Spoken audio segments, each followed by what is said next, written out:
Hello, I'm Coach Hurd, and thank you for tuning in to the Word from Coach Hurd. Well, you already know I'm going to give you biblical lessons and tell it like it T.I. is. The title of today's lesson comes from Genesis chapter 50, verse 16 through 20. And the title is, You Can't Cast Out What God Has Crowned. Let me say that again. You can't cast out what God has crowned. Now, in Genesis chapter 50, verses 16 through 20, I won't read it. We know it's the story of Joseph. And we know how Joseph's brothers sold him out, cast him away. And then eventually they came back begging to Joseph for food because they was hungry from a famine. And Joseph had been uplifted by God into a position of power. But let me put this into practical terms. And I'm talking about our children. I'm talking about students. Too many kids get cast out.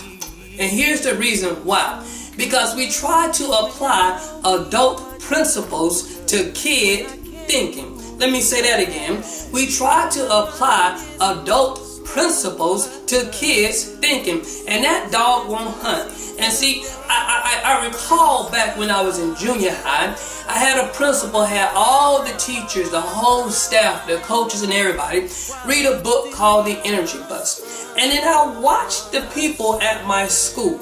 And they were trying to apply these principles from the book called Energy Bus to kids. And they were saying, we need to put these kids off the bus. They're not redeemable. They're not salvageable. That book wasn't even talking about kids. It was talking about you, the adults. No, we need to put you off the bus because instead of casting kids away, we should be trying to save them.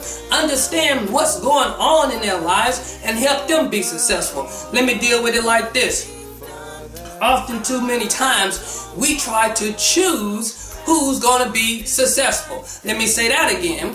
We try to choose who's going to be successful. That ain't not your job. That is not your job. Your job is to include everybody and uplift all of those kids and let God make His decisions about who He wants to be where, not you making a decision as who's going to be successful and not. I see it too many times and it's just wrong and it's not right. But once again, you can't cast out what God has crowned. He has crowned the children. That's why we say children are the future.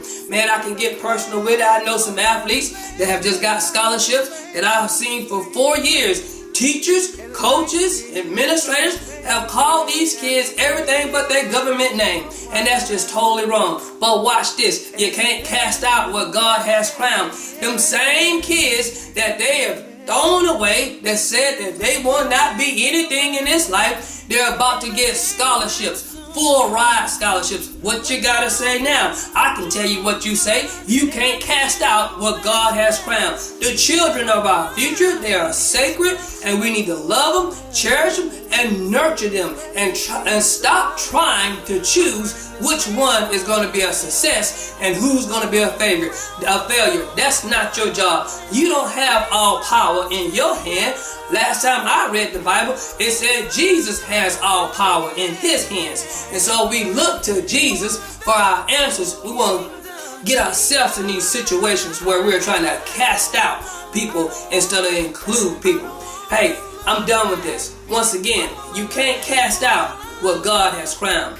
Look, I'm Coach Hurd. Thank you for tuning in and listening to me. Catch me at the next time. Peace.